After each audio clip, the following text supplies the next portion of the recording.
Assalamualaikum warahmatullahi wabarakatuh. Halo, apa kabar semuanya? Semoga selalu sehat, baik, dan yang pasti terus tetap semangat ya. Meskipun sementara ini kita belum bisa belajar secara langsung, akan tetapi hal tersebut tidak menyurutkan semangat kita untuk belajar, dan terus belajar. Jangan lupa sebelum memulai pembelajaran, berdoa terlebih dahulu agar semuanya dilancarkan, dan yang terpenting semoga segala penyakit khususnya pandemi yang sedang mewabah saat ini segera berakhir agar kita dapat bertemu dan melakukan pembelajaran secara langsung. Nah, untuk pertemuan kali ini Ibu akan memberikan materi dan sedikit menjelaskan melalui video pembelajaran ini ya.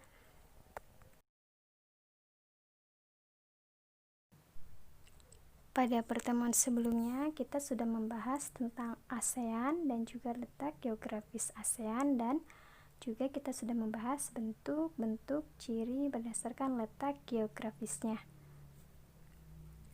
Apa ada yang masih ingat negara mana saja yang tergabung dalam ASEAN? Yang pertama ada Indonesia, Malaysia, Singapura, Thailand, Brunei Darussalam, Filipina, Kamboja, Laos, Myanmar, dan Vietnam.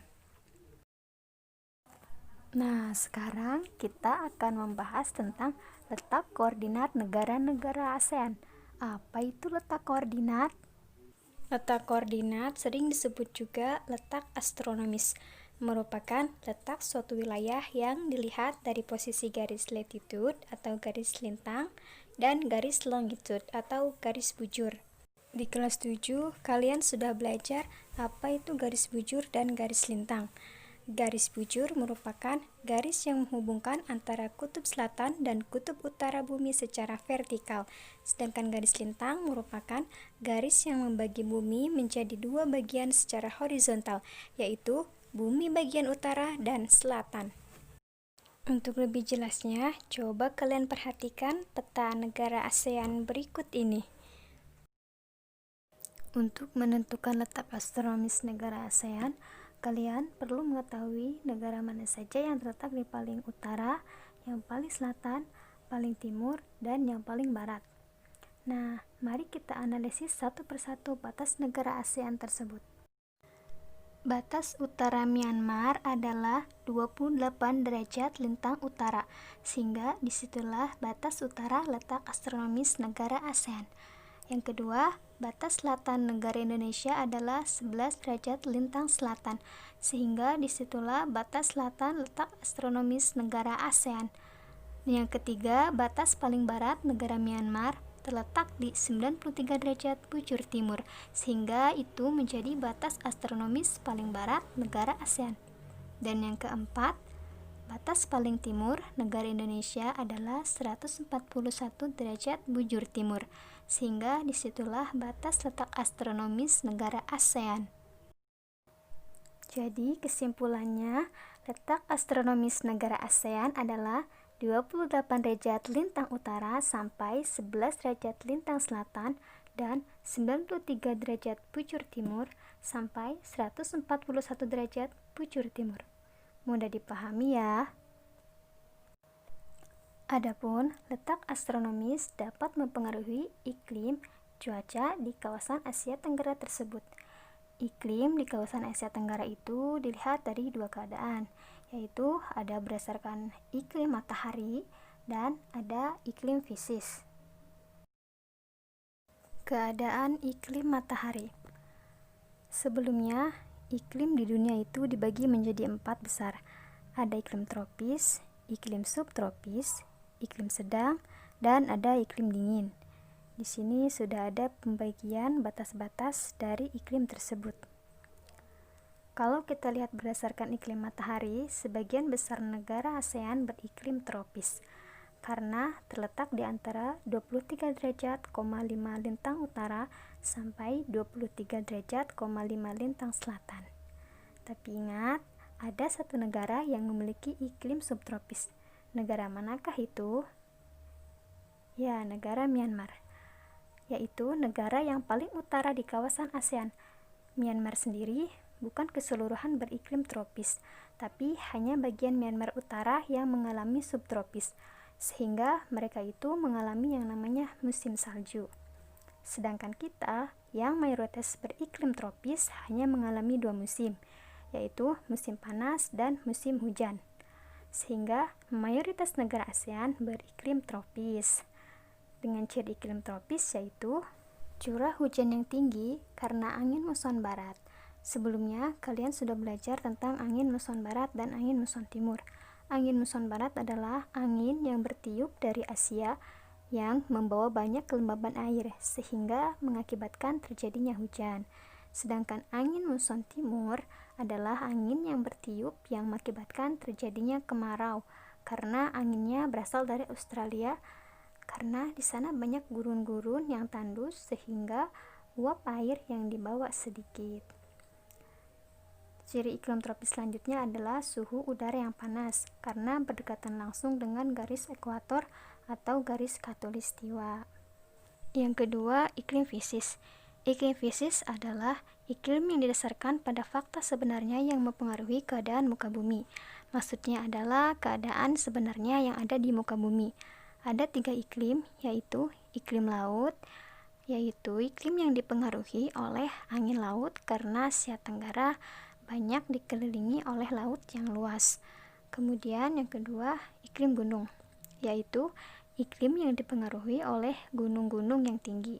Dan yang ketiga, ada iklim dataran rendah, yaitu iklim yang dipengaruhi oleh dataran rendah yang tersebar di seluruh kawasan di Asia Tenggara.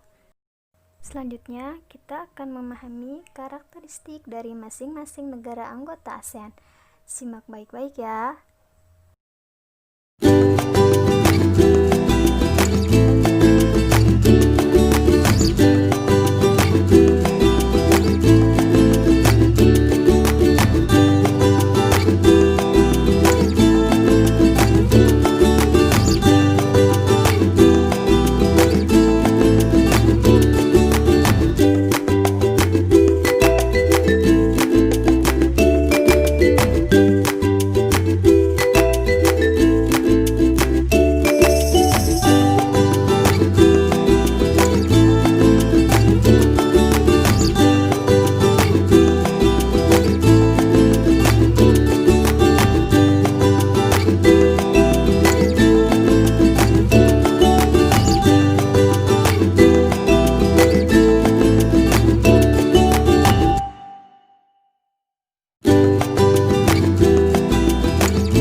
bisa dipahami ya. Sekarang coba kalian kerjakan soal diskusi ini dengan mengamati peta ASEAN, lalu lengkapi tabel di bawah ini. Pertama, nama negara, letak lintang, letak bujur, kemudian iklim, dan aktivitas perekonomian. Satu kelompok terdiri dari 2-3 orang, dan kelompoknya seperti yang sudah diberikan di pertemuan sebelumnya. Selamat mengerjakan. Kesimpulan pada pembelajaran kali ini adalah letak astronomis negara ASEAN terletak pada 28 derajat lintang utara sampai 11 derajat lintang selatan dan 93 derajat bujur timur sampai 141 derajat bujur timur. Letak astronomis dapat mempengaruhi iklim di kawasan Asia Tenggara. Mayoritas beriklim tropis dan hanya ada satu yang beriklim subtropis, yaitu Myanmar. Dan iklim juga berpengaruh kepada kebudayaan, interaksi sosial, cara berpakaian, bentuk rumah, dan juga aktivitas perekonomian di negara ASEAN tersebut. Demikian pembelajaran kita kali ini. Semoga dapat bermanfaat dan jangan lupa untuk terus jaga kesehatan dan tetap semangat walaupun di tengah pandemi kita tidak belajar bertatap muka secara langsung, tapi tidak menyurutkan semangat kita untuk terus belajar dan terus belajar. Sampai jumpa kembali di pertemuan berikutnya. Assalamualaikum warahmatullahi wabarakatuh.